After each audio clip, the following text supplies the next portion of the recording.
as most people have not, even bankers have not studied it. When we go to the Bretton Woods Agreement, we see that they decided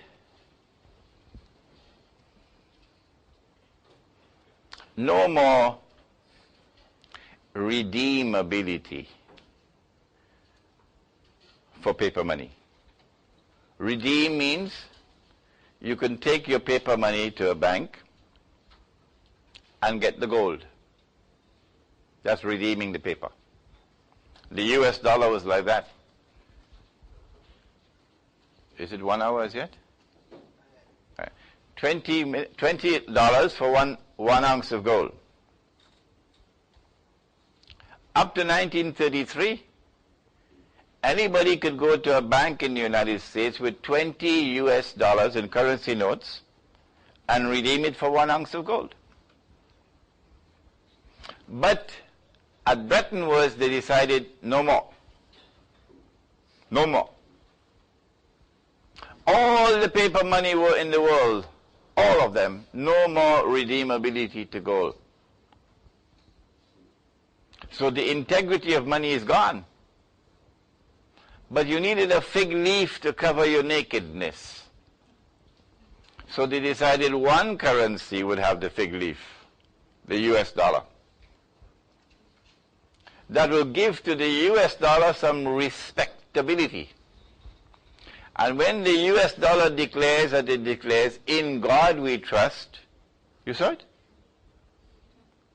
It's because the US dollar is the only paper money in the world which is redeemable in gold. Not your ringgit and not their rupiah.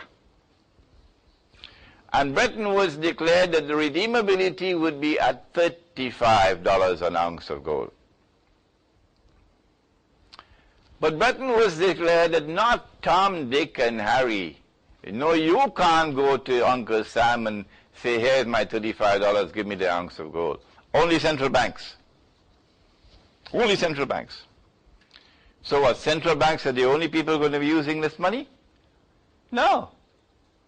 All of mankind are using this money. And so, number one, to destroy the redeemability to gold meant destroying the integrity of money. And number two, declaring that only central banks can redeem the US dollar, nobody else, meant that this money had only 0.1% integrity. It was totally fraudulent. Well, then where were the scholars of Islam? Where were the muftis in the 1940s? Where were they? Could they not see? If you're not allowed to speak, like my freedom to speak, I don't think will last for long again. And my freedom to travel, I don't think will last for long again. But if I don't have the freedom to speak, and if I don't have the freedom to travel, can't I at least write? Can't I publish something? So today, in the year 2007, I could pick up this paper written by a scholar of Islam in 1945, in which he analyzes the Bretton Woods Accord and declares that this is an international monetary system that is utterly fraudulent. Where do we have that document today? From Bretton Woods, therefore, emerged this international monetary system. The US dollar is pegged to gold. It is redeemable at $35 an ounce. But all the rest of the paper money in the world are now pegged to the US dollar. So when we ask, what is the value of the Malaysian ringgit? You have to answer and say, 340. 340 means what? 340 means 340 in exchanging to the US dollar. If you give the value of the Malaysian ringgit in terms of gold, they will ask you, where did you come from, Mars or Venus? So now all the paper money in the world are linked to the US dollar. And the US dollar is the only currency in the world redeemable in gold. The United States is a ruling state in the world, and it has as its mission to protect the state of Israel until Israel grows with massive economic help, massive financial help, massive transfer of military technology, until Israel becomes a superpower, until Israel can attack any state in Europe today, while the United States has the control over money. This is the ummah of Muhammad alayhi salatu wasalam we're talking about.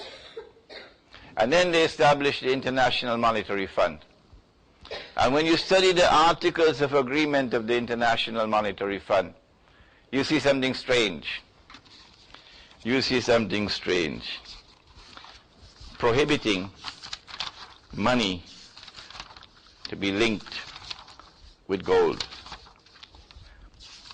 You can link your money to rambutan, no problem. You can link your money to durian, no problem.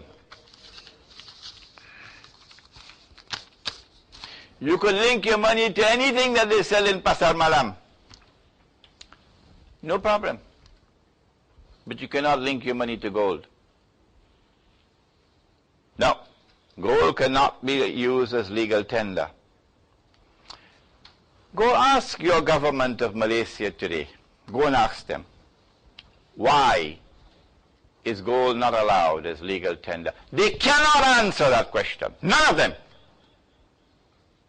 No, they can't.